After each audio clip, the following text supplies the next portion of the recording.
Good morning, everybody. Good morning. We have a full house today. Jerry's not with us.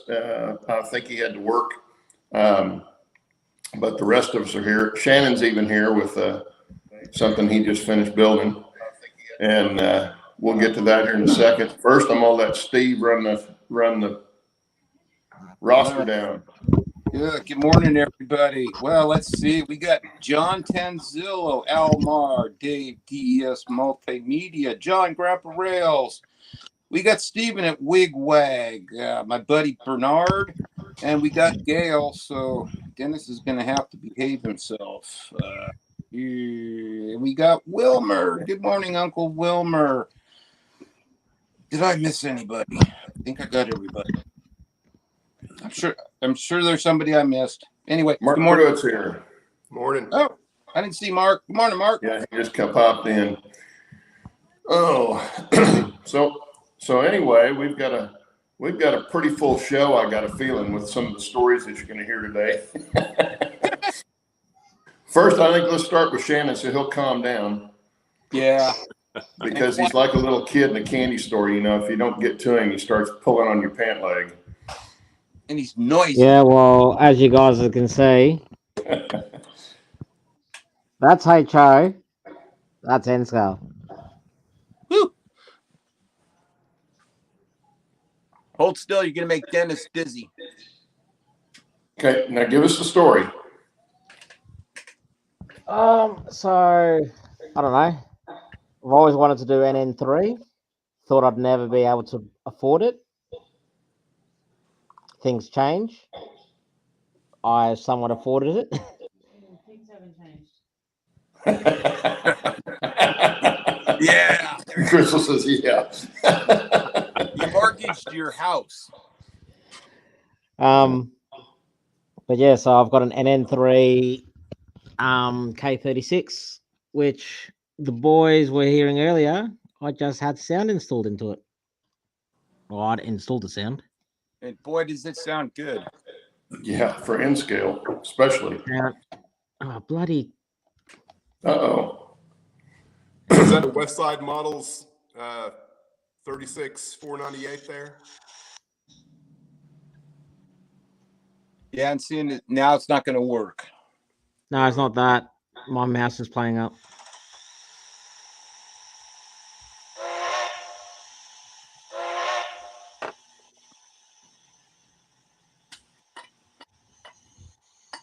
You hearing that all right?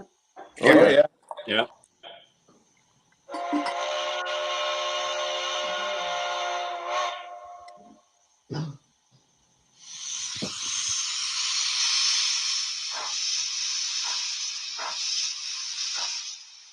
That horn sounds, that whistle sounds like a whistle off K36.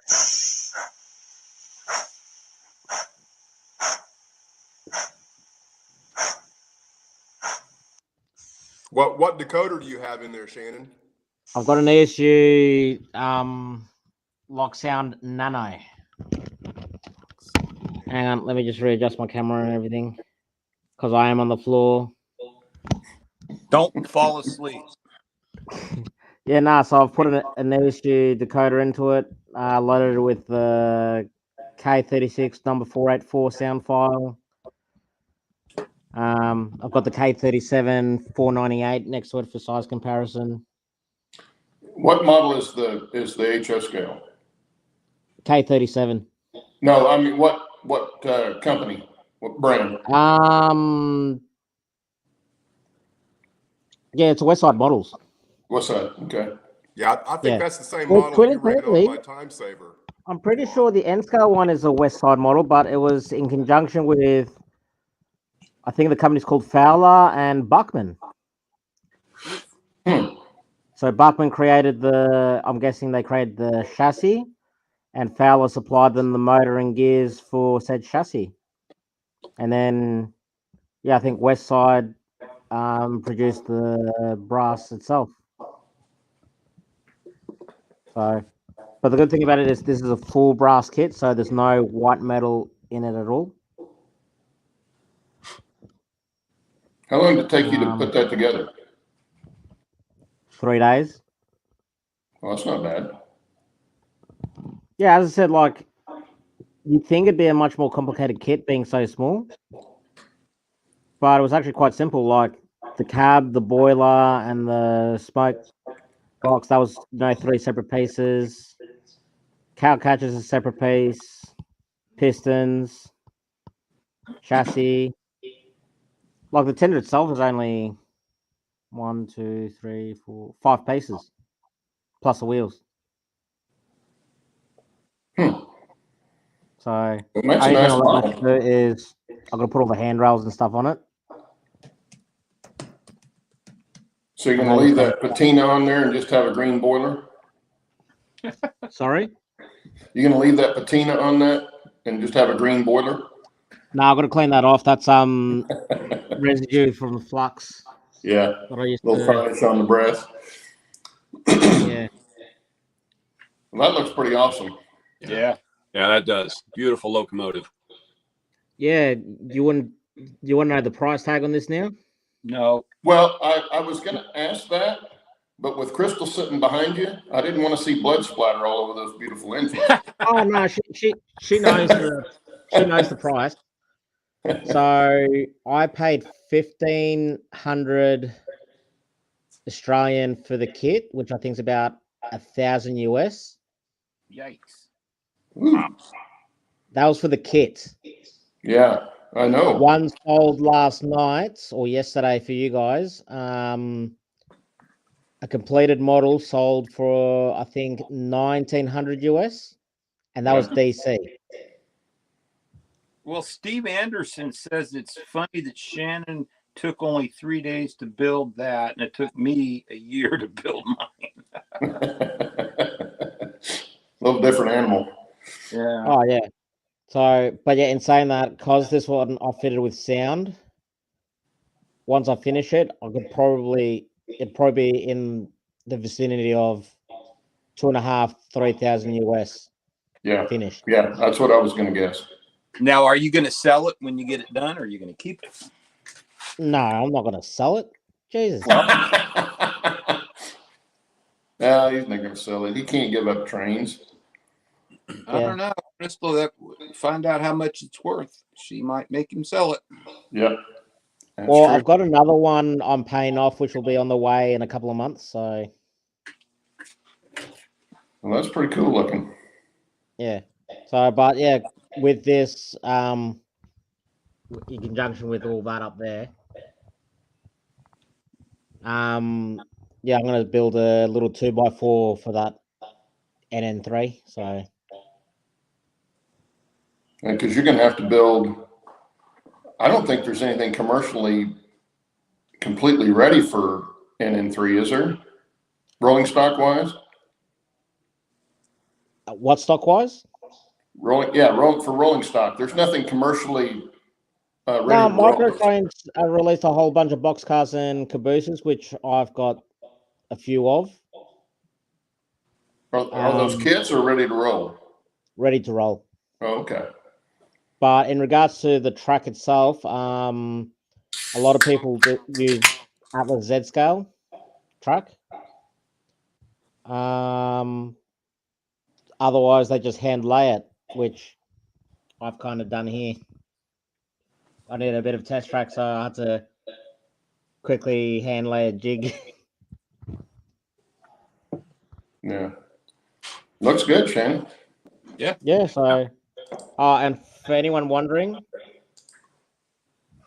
that whole coal load, which kind of looks very plain, that's the speaker enclosure. And the speaker is the depth of the tender. Well, that's why it sounds so good. Yeah. So, Have you got and holes drilled in the bottom of the frame? No, no with that, holes. or is it no holes. no holes? But basically from the doghouse back on the tender, that's where the Dakota's sitting inside the tender. Actually, if you can see, you'll see a little bit of the wire sticking out from the gap underneath between the chassis and tender body. So, but yeah, no, it's actually a really fun kit to build. As I said, it's not as hard as it seems. If anything, it's fiddly. Well, I know what that's like. Yeah. Love that tweezer work. Oh yeah. Oh, trust me. Using tweezers on this is like using a pair of pliers. Yeah, I would imagine. Yeah, I don't have the eyesight or the steady hands to do something that small, for sure. Yeah, I'm in the same boat. It looks beautiful and it'd be fun to do, but yeah, I couldn't. My hands just shake too much. No way. Yeah, yeah. And the smaller stuff gets, the more they shake. So Yeah. Actually, to give you an idea, the side rods were the hardest bit. I've easily spent maybe an hour and a half each side assembling those side rods, trying to get it right. yeah, And like, cause all the parts cast, like even the pins, I had to, machine them by hand, open up the holes where the pins go in, use Loctite to put it all together. yeah. So Better you than me. no, good. Got a little headlight. Still trying to figure out whether I'm going to put a rear light in it or not. Yeah, and then after that, just paint it really, It looks and then I'll fabulous. put down on the big one. Looks amazing. Yep, Very looks nice. good. Well, And let's here's see. my Who we gonna go to next? I think Bill needs to show us what he was doing. Yeah. Yeah, this past week I've been traveling for work, so I didn't get as much done as I wanted, but I still got a fair amount done. So last week I was doing, I'd gotten sculpt mold on. I was starting to do some carving, so I got that done for at least this part. So let me flip around here. Ooh, wow. Oh, looking good. So let me move my chair. So I got it all the way down. Beautiful. So I've got it. I put a lot of plaster, did a lot of carving, using the same stains that I've used on the other end down here. And right now this is dry. This set all week because I was out of town, and this is ready for the next steps. So what I'm going to be doing this weekend, and I've already started, is I'm starting to build the bridge deck, that ON30. So these are just glued together. I'll get them in place, use ebony stain to kind of stain up some of that, and then I'll just have two bents that I'll build. And I'll build the bents in place like I did on the other bridge, because that'll come down to about here, and then right down to about there. And then I got in my, trying to move slow for Dennis here. Thank you. I got in my next box of 25 pounds of sculpt mold. I'll use, a little bit of it, but that'll leave me still mostly 3/4 of a box once I'm done. That'll be for maybe another layout in the future. We'll see here. Ooh. Yeah, we'll see. So Where are you going to put? Well, that would have to go up into my office, I think. But I'll do sculpt and mold probably this weekend over here. I will take this module off of the rest of the layout and then put wax paper in between so that I can get a nice tight seam. Then also, while I was out this week, when I was driving, I stopped at a few hobby shops and got a few things. Got me a little driver for my International. It's guy's actually decorated for like a motorcycle, but you know what? His position makes him perfect to sit on that dozer. Then over on the HO, I picked up some engines while I was at another hobby shop. So Bachmann 262 Prairie, and it's DC, which the HO scale's DC. But I got this because it's got a smoke unit in it, and none of my engines are smokers. So I wanted to get one, and the price was good. So I've been running this a little bit. I haven't put the smoke fluid in yet, but just breaking it in last night. And then I got some Athearn Blue Box New Haven engines. So a little bit of foreign power that can occasionally travel on my layout. And this was a good deal. They were already pre-assembled. I still got to put the detail parts on them. They're like $40 for the pair. So powered A and dummy B. Nice. So that's my update for the week. Again, most of it just scenery related, Mm-hmm. and probably next week more the same. I love those rocks, Bill. Thank you. Yeah, they turned out good.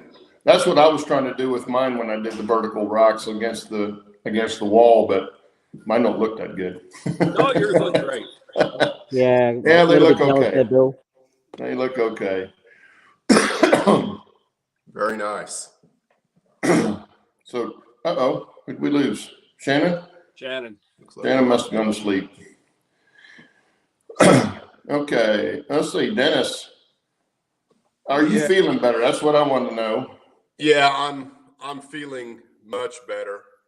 I wouldn't say I'm 100%. I still got some congestion and itchy throat, watery eyes, that kind of thing. But for the most part, I'm pretty good. Yeah. Well, what have you been? Did you get out and work any on your layout? Yeah. Give me just a second. Woo! Tipping. Turn my camera Uh-oh. around here. Oh, we tipped again. I almost fell out of my chair there. Yeah.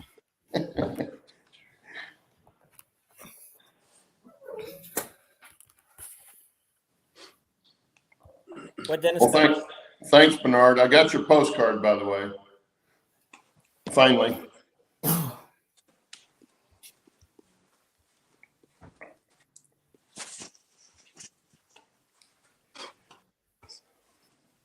Where is he going? There he is. Awesome stuff. Look at that. So Oh, you've been gluing basically, spline. all I've really done is I've gone in and I've got all of my spline glued from staging yard all the way around to.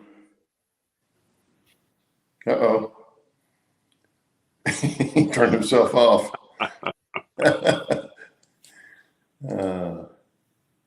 Well, anyway, I was going to tell Bernard I did get your postcard. Bernard sent me this great postcard from the, I think from the Western Steam Up. Is that what it was from? I don't remember exactly, but yeah, really cool. Of the Glenbrook. Yeah, look at the postmark.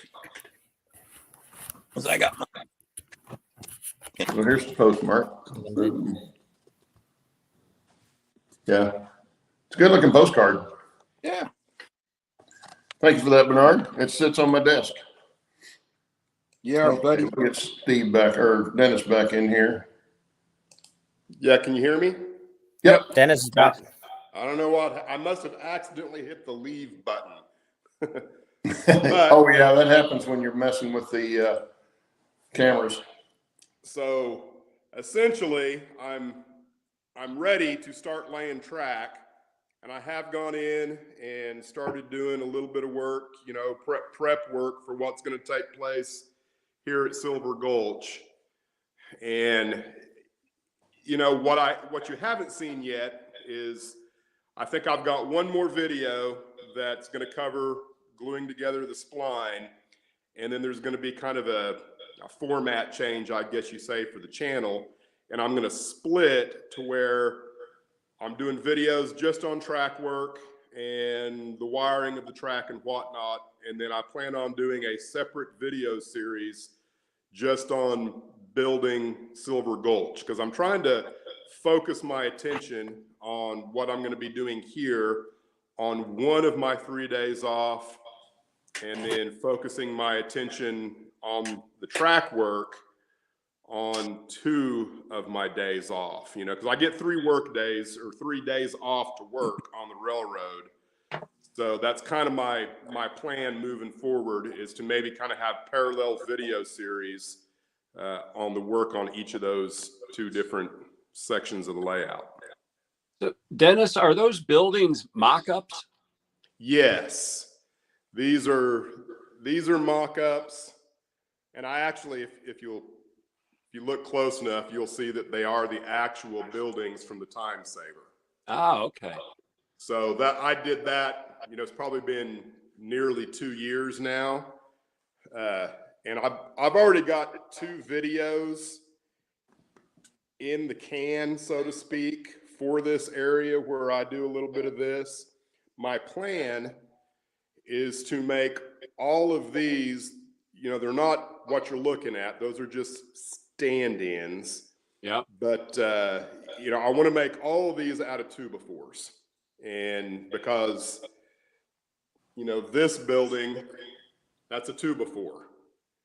So that's kind of my plan with everything in Silver Gulch, is make them as cheaply as possible, but at the same time, you know, making them a good quality building that will work as kind of background, you know, because you don't need to look inside all of your buildings. Now, the ones that'll be closer up here, I'm going to have a couple of industries closer here. And then my Sierra West models will be back over in here, and they'll be highly detailed. But, you know, Street Row here, I think that will be all 2x4s. Yeah, I'm looking forward to seeing videos on construction of those when you get to them. That looks fantastic. Yeah, that's, I would say we're 2 videos away from starting what I'm doing here. And Jeff, all of the 2x4s that you see here, that's, you know, if you go back far enough in the history of the Otter Creek, you will find out that all of this I built, so to speak, from a metal building. So I have tons of like 2-foot ends of 2x4s that are just complete junk. And so that's one of the reasons, you know, I'm stubbornly trying to make use of every piece of wood that I have left over for the railroad. So that's kind of where I'm at on that. Wow. Yeah, I wouldn't want to guess how much money got tied up in lumber. No. Well, the other question I had, Ask the wife, not much. I bet you he remortgaged the house. Oh, I bet Gail knows different. She does now. Yeah, I was going to say, I bet since you glued that spline up, you could probably pick that spline up and it would stay in that configuration. Oh yeah. Once you got it all glued together, it's strong as a horse right there. You absolutely, it's not budging or going anywhere. And I think I can even adjust the grade a little bit with it. Probably not by more than 1% or so, but if I'm off, you know, 0.5% or something somewhere, I'm pretty sure that I can go in and make adjustments as needed. I love Gail. She says you don't talk about your spending habits. She says you two don't talk about your spending habits. That's probably Spending habits. What are they? Yeah. Well, you don't want us to ask Crystal, Shannon. Yeah, I'm sure Crystal and Gail could probably get together and have a wonderful gripe session about money spent. Well, Gail, yeah, sure. Brenda and I don't talk about it either, but she just figures as long as I'm home and not out running around somewhere, I'm good. Actually, in saying that, I had a customer, I was helping a customer the other day, and they were asking me, like, why are you collecting so much? And I said, well, yeah, I might be collecting, but I enjoy it. And it's like, well, what's going to happen when you kick the bucket? I'm like, well, I've got 3 sons to share it with. So, Yeah. Yeah. like, That's true. they had this idea in their head that I was collecting too much. And I'm like, 1, there's no such thing as too much. And 2, you just pass it down to the next generation. Yep. Yep. Oh, that's what I told my son. I said, you know, when I go, it's your job to do with it whatever you're going to do with it. You know, because he doesn't live in town, so and he couldn't put this in his house. Too big. I'm not even sure if I'll end up with grandsons. Yeah, I've got one, but he's got no interest in it. So they're into their phones nowadays. Yeah. So actually, that reminds me. Have you guys heard this stuff with Tsunami releasing Bluetooth decoders? Oh yeah. What's your opinion on it? My opinion is I think it's great, especially for somebody just coming into the hobby, because they're not going to have a whole command system if they go strictly with those. But this is just the first of what they'll end up having down the road, probably. You know, I'm on the fence about it, but then again, I've got my own opinions about Tsunami in general. So, well, I wouldn't go buy one of them myself because I've got a command station, so there's no sense of spending the extra for that decoder when I don't need it. So I think for people that already have command stations and have already got a system going, I don't think it's worth it to them to buy those, because that's the only added advantage to it, from what I can understand, is that you don't need a command station. But, you still got to have some kind of power to the rails, I would think. So I don't know what it all would involve, but from what I can read about it, which has not been very much, I don't think you have to have a command station for it. And if you do, then to me, it's not worth having. It doesn't give you any more, in other words, from what you can already get. So that would be the only advantage that I can see, anyway.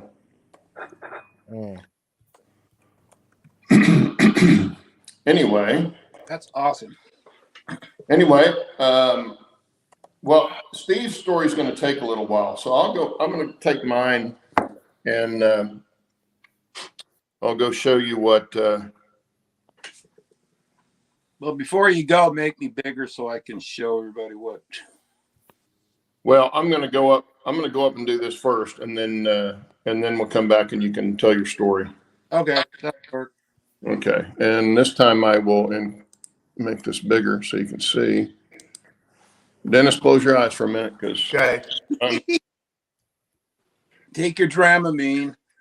Really, I don't think Dramamine would even work. well, while Claude does his walk, I'm gonna jump off because I've got to get up for work tomorrow. So, Okay.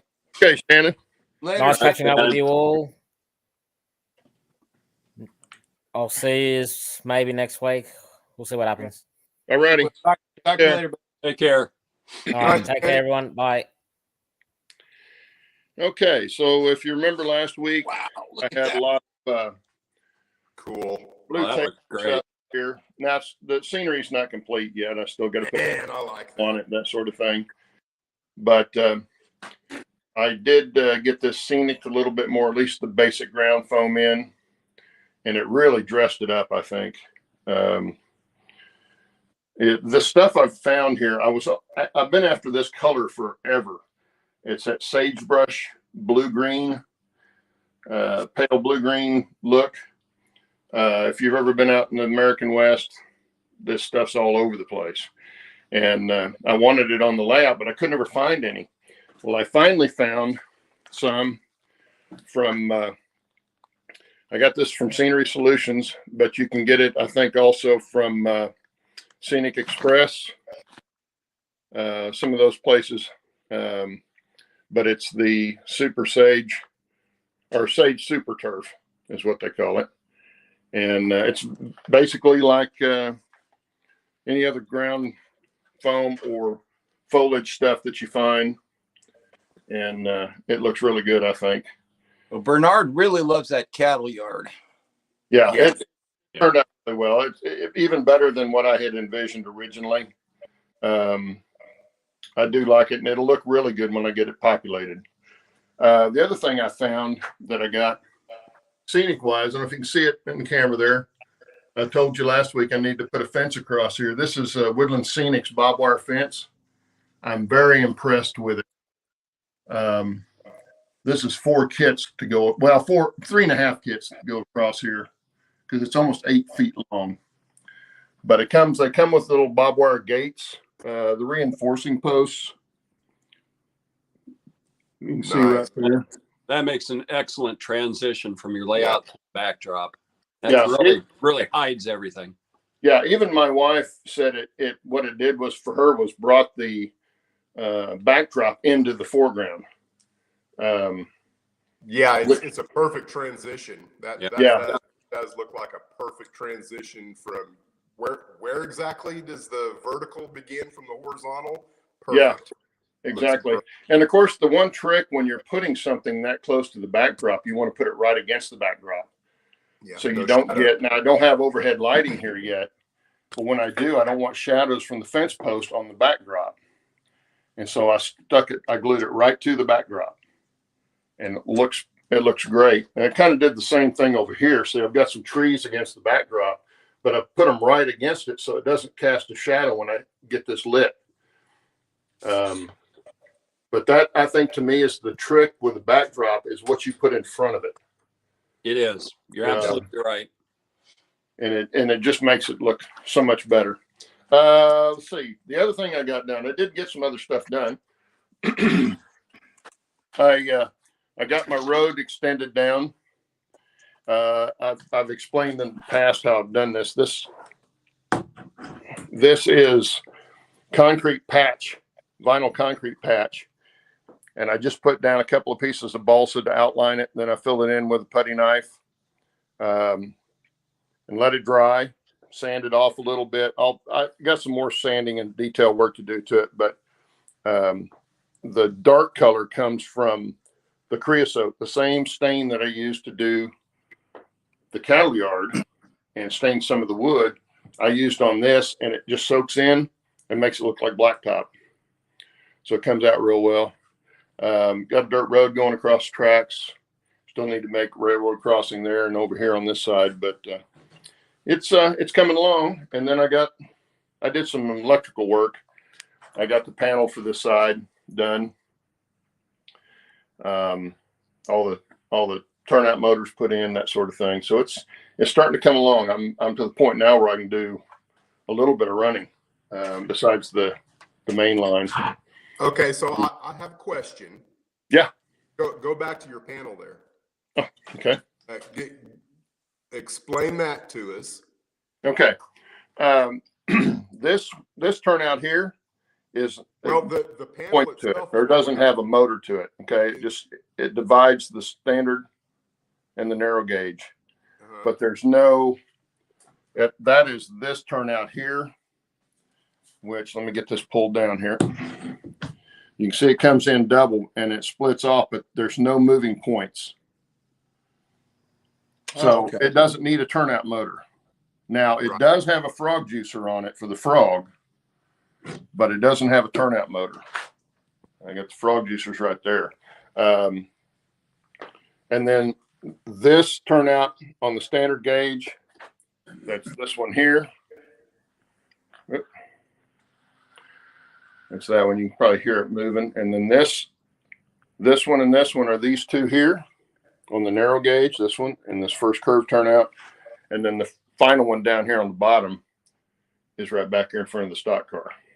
So is that a plate of glass that you put over the top of your touch toggles, or is that? That was the original plan. This was actually some plexiglass that I had that I used on the big panel. What happened was, when I was painting it, and you can see a little bit of it here, but it wasn't enough that I was going to redo it. You can see how it crazed underneath. Mm-hmm. Because what I do is I tape it off.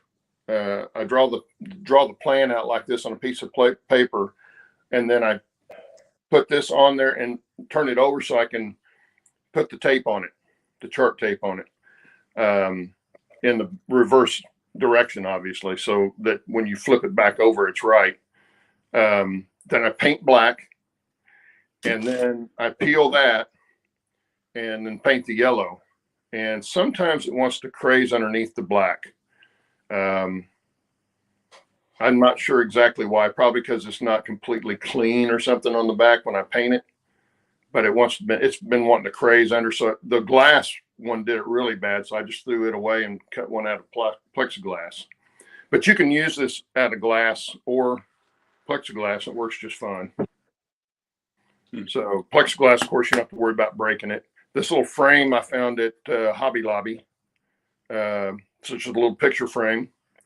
Took the chain off the back of it. It was for hanging on the wall. but it's the perfect size for these smaller areas. Cool. Same thing with the big panel. It's a picture frame, and just fill it out. And of course, I've got it Velcroed on here. There's the touch toggle control, and then the toggles are just taped to the back. Wow. Pretty Well, simple Mark, to do. Mark says great progress, Claude. Yeah, And it's coming along. he says some florist foam has sagebrush color. Yes, it does. And he's been doing the sagebrush too, but I didn't want to go to all the trouble he's going through to do his. I wanted something fast. In fact, I populated that whole end there with the sagebrush in probably 15 minutes.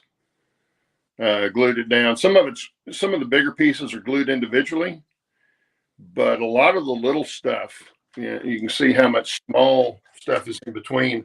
Yeah. I just pulled it apart into small pieces and threw it down on the layout, hit some wet water on it, and then squirted it with matte medium. So Well, Mark also says you guys think alike because he's planning a barbed wire fence on his near Powder River. I'm going to cover the screen while I move over here. But Yeah, this, that area there that Claude's got going right now is going. I've got a spot on my layout that I think is going to look very similar to that. There's what it looks like. It even has little bumps on it like barbs. I'm not sure how they did that. But it comes with the little, I cut the pins off the bottom because I was too close to the backdrop to be able to drill holes. But then there's some of the gates. They give you a couple of gates. They give you a lot of reinforcing posts. Cool.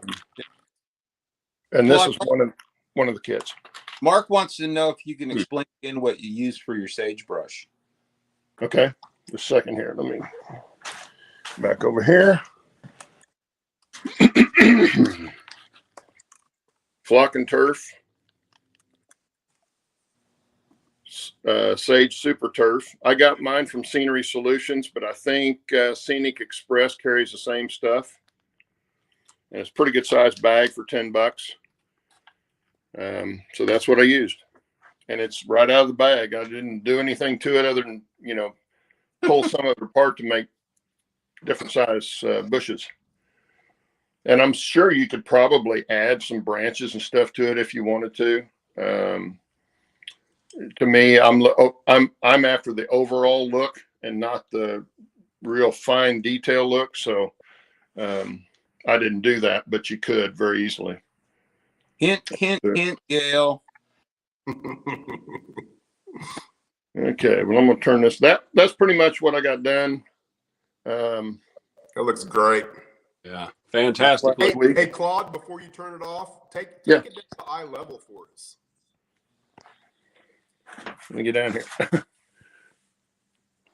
Yeah. Nice. Wow. Yeah, see that backdrop? You get down here.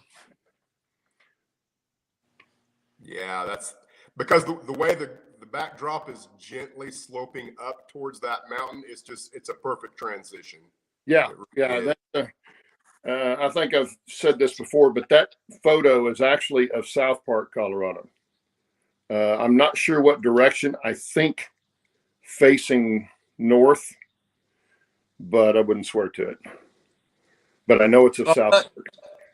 I'll tell you, Claude, that really lends itself to some nice photography. Yeah. That's what I'm hoping once I get it, get it more detailed out. I'm hoping that's what happens. That it'll look pretty good. Okay, there we go. Now you can look at my mug while I walk back downstairs. Okay. Okay, Steve, you got a story that's going to beat all of us today. I got a feeling. I don't know. Well, I know it will. Well, as you all know, last Saturday after the show, I took the train over to Medford to run. And actually, there was a young man there that is apprenticing with Fred Lisenby. He's the gentleman that's got the train in his one-ton van. And so Zane has been working with Claude since he was 6, and I think Zane is 14 now. And so anyway, he was down there with me pretty much all day, and he wanted to learn all about this. And eventually he'll run it because once I learn how to run it. And anyway, Zane is going to want to be a guest on the show. He is also an N scaler, so he's got an N scale lab. So we're going to have him as a guest. But we ran pretty much most of the morning and part of the afternoon, no issues. But I was starting to get some squeaking in the front cylinders, which, is not a good thing. And I had some issues with the lubricator pumping too much oil in the beginning. So I was not comfortable with the level that I was getting of squeaking, and that's not a good thing. So I decided to put it back up on the steaming bay, and we'd already pulled into the station. So I'm backing up through it's a spring switch that runs off the main line into the yard, which also goes up the ramp to the steaming bays. So we went through it when we were doing a trailing movement through it, and the spring wasn't working. Put the caboose, the fuel car, and the tender on the ground. So Zane, he's trying to help put the caboose on the track and lift it up on it, and I didn't put any nuts on the bolts, so lifted the trucks off the frame. So and he did also the same thing with the fuel car. So we had the caboose and fuel car off the trucks. So we're trying to get those back on. And all of a sudden, I've got a fire underneath the cab. I've got flame literally up to here coming out the bottom. And it's like, shoo. So first thing I did was grab the cab off and set that on the ground, shut the propane off. And, of course, there's still a little propane in the lines. It finally burns off. But that had set all the little clear rubber hoses that run underneath to the water lines on fire. So they're all burning. So, I'm this close to getting a fire extinguisher out of the caboose, but we got down there and got the fire out. It's like, oh my God, it was, pucker factor. Then this took about, so it's like, got everything back on the track, got the fire shut down, got the fire off, no damage because it actually went out pretty fast, but we didn't get any damage on it except for all the water lines had melted. So we push it up on the steaming bay, and so we spent probably an hour or so redoing all the lines. But what had happened was and I don't know if you can see it. Let me put this down. But the line that runs, I don't know if you can see it, but that runs underneath here, the burner, it goes straight and then makes a bend up to a 90-degree elbow into the tender. So anyway, the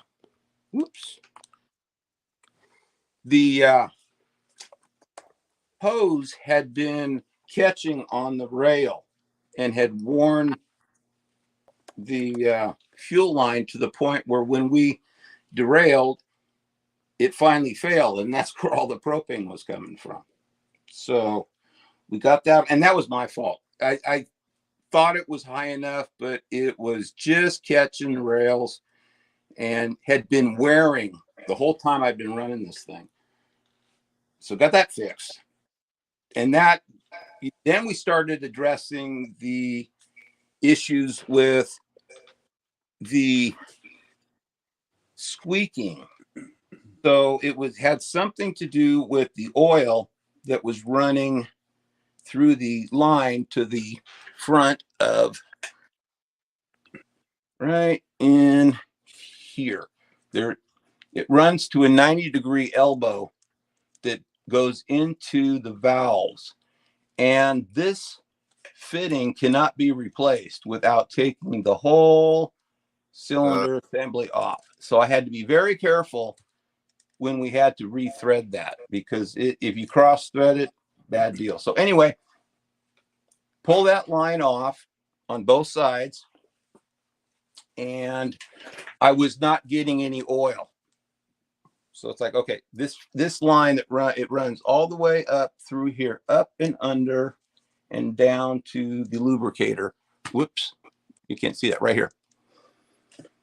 So pull this fitting off, right? Is that blurry? Or is it just Not me? too bad. Okay. No, it's okay. Anyway, pull these fittings off, crank this to see if I was pumping any oil. And I had been putting oil in the lubricator, but I had an issue with it leaking out the top, which it just really, I wasn't sure why that was happening. But anyway, pulled these lines off, and I start checking it, and I'm getting water out of these two ports, which should not be happening. So it's like, okay, didn't really want to do it, but we had to pull the running board off. And Zane was learning about all this. So there's two screws. There's one in the front, two in the back. And let me take this off. So we pull all these lines off for the brake valve and that's how you have to get this whole running board off. And you have to pull this little screw out here and lift it off, and I'm getting water tipping out here. It's like, whoa. So I dump it out. I tip the whole thing over, and I had a lot of water pouring out of my lubricator. So I'm going, how in the hell did I get water in the lubricator? And the only thing I can think of is when Tim Parks came down when we were working on trying to get the injector working, we had it outside, and we got caught in a pretty decent thunderstorm that just poured a lot of water. The only thing I think of, there's a hole right here that I had to drill in the running board. There's 4 on each side. There's 2 here, over here for the screws that mount the cab. And the only thing I can think of is water was running down this running board into this hole, and it filled this cylinder up with, this container up with water. And I didn't know it. So I'd been adding oil to this, and all it was doing was floating on the top till a point, and it's like, okay. And that's the only thing I think of. So we had to pull everything off, get that water out, and refilled it, got it pumping with oil. And we had, we were running it, we probably made 3 trips around the track with no squeaking. And then I started to get a squeak back. And was that before or after the fire? Oh, this was after. we got the fire taken care of. That was out, and replaced all the hoses and lines between the tenders. So we addressed that problem, and was pretty comfortable that there was no issues, and that it was just that line had failed.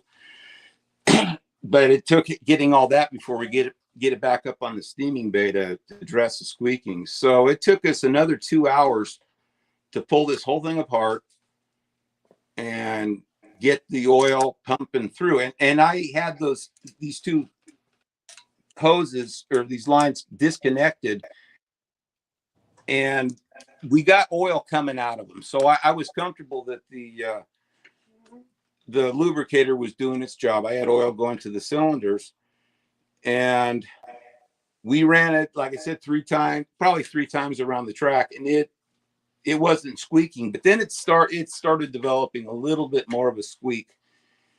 And I'm just like, I wasn't comfortable with continuing running it. So, we shut it down and I took it home.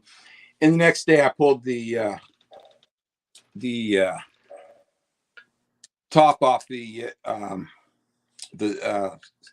valve slides that go back and forth in here. And I think there's 20 screws that go around the inside of this. I don't actually, I can take it off and I can show you what it looks like. There's just one screw here that comes off, and this comes off, and you can see you got 1, 2, 3, 4, 5, 10. There's 14 nuts you have to take off, and then this little top of the slide comes off. And I was, I'm getting oil in the cylinders, so I may have scored the cylinders a little bit. I'm hoping not, but I didn't want to run it there anymore until I got it home and made sure I had oil going into these, because there's a port right on the backside where this oil comes in right here, and then drops into the valve slide and then down into the cylinders. So next time I take it out, I think it'll be okay. I think that squeak will probably eventually go away. But yeah, that was not a fun day. We were a little concerned, but that's kind of my story, and I'm sticking to it. But it was a fun day. But Zane's going to be on the show. He wants to be a guest and show us his layout. So that's my story. So let me look at what's chat saying. Hey, has your smoke box changed colors since you started running it? Just out of curiosity. Oh yes, it has. I was wondering about that. Yeah. Let me get my pointer here for a second. Okay.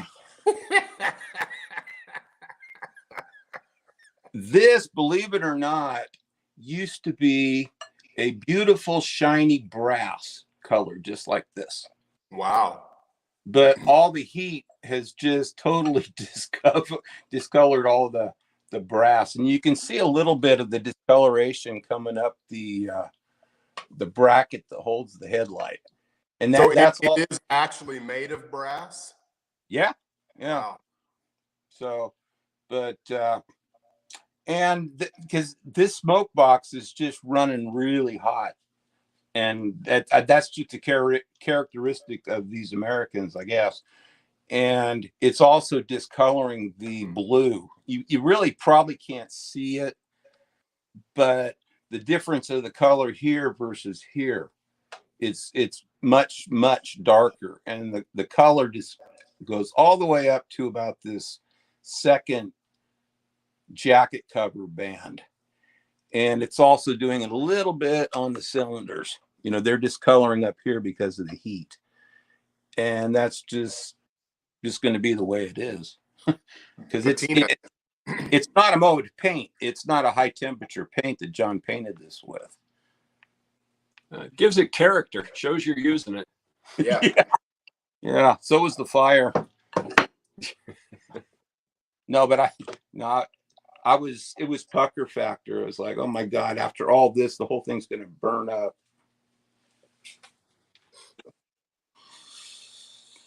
Okay. Anyway.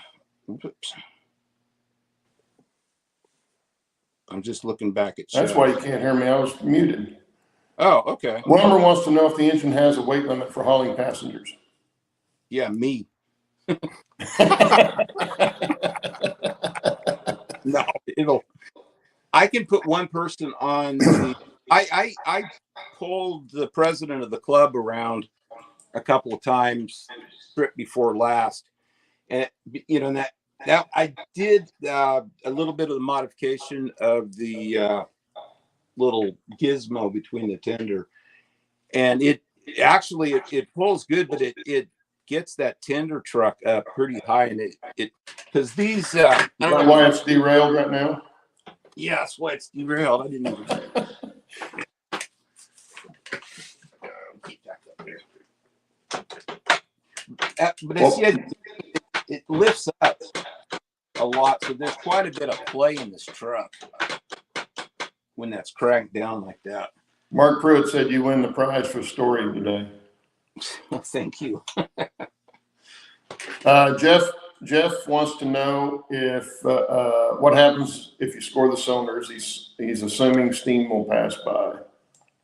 If they're bad enough, yeah.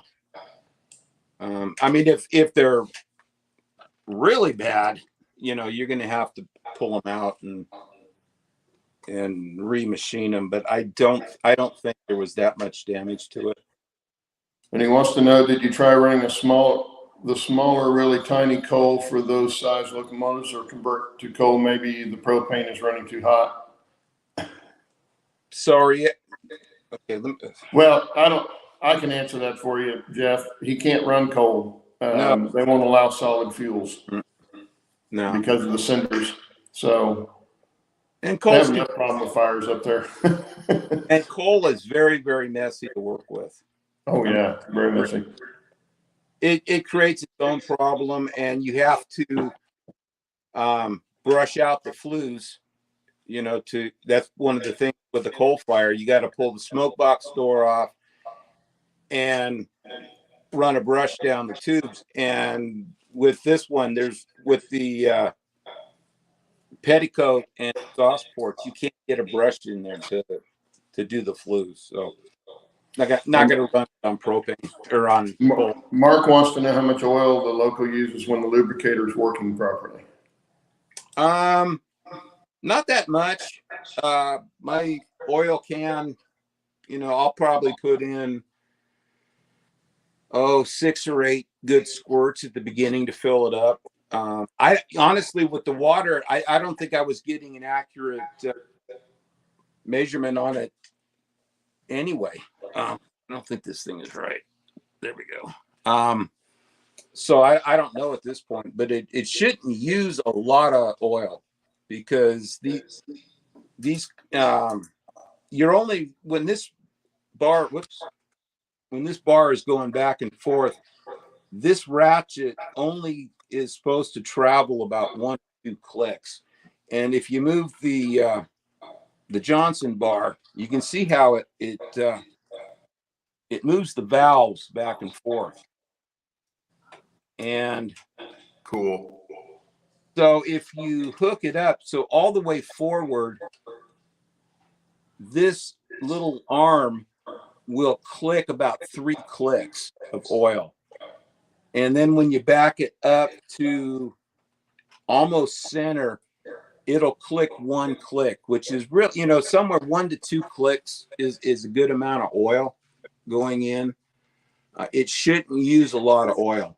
And I was actually putting in quite a bit in the beginning, and I don't think I was getting an accurate reading of the oil going in, because I had water here. It was really smoking considerable. When the first time I took it out running, I was getting a lot of smoke, and which is really fun because you're sitting, you know, basically over the top of that stack, so you're breathing all that oil that was burning. But I think once I got the water out of it, I think I'll probably get a better oil. I'd keep a real close check on those check valves. Mm-hmm. I still think you're getting a leak back there through the check valve.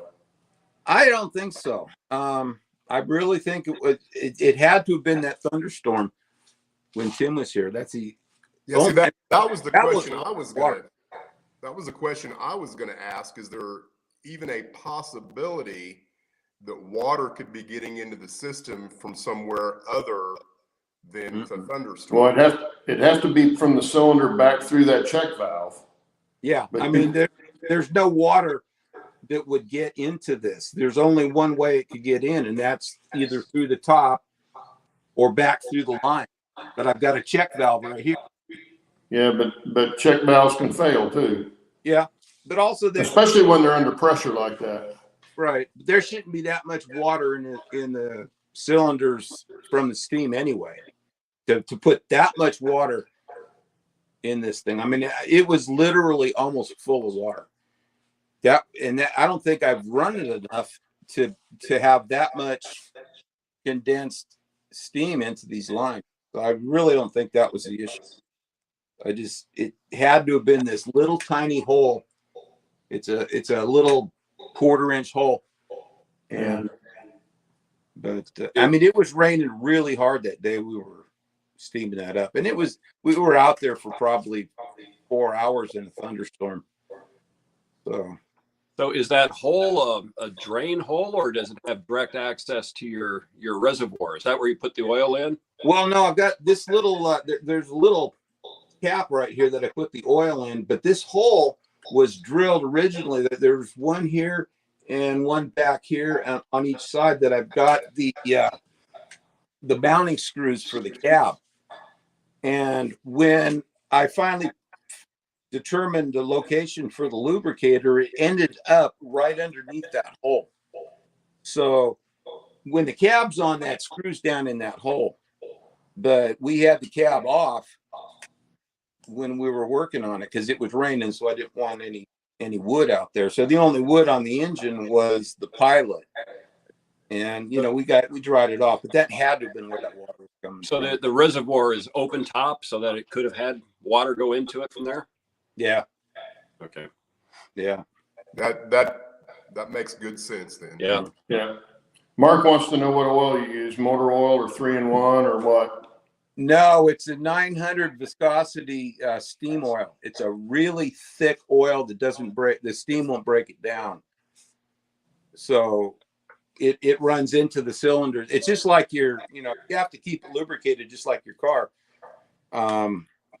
But it's a really high temperature steam oil that it won't lose its viscosity when it's in the cylinders. And it doesn't take much oil. It really doesn't. Even the full size steam engines don't take much oil into their cylinders. You would think they would, but they really don't. Yeah. Well, we're over time already, so anyway, thanks for being here today. And like always, Dennis and Bill and Steve, thank you guys for being here. And Shannon. Looks like Bill's video just dropped, so everybody go over and watch. Yep, everybody can go see Bill's 11 o'clock. update from a week or so ago. Yeah, probably. Yeah, I think the video that dropped today, you're just starting to see a little sculptor mold and the fascia go on. So it's a little bit out of date for what folks on the show here get to see. Yeah, but we get to see the process. That's what it's all about. Yeah. All righty. Well, we better get off here, and everybody have a good week, and we'll see you next week. Later, Bye. guys. Take care, all. Bye.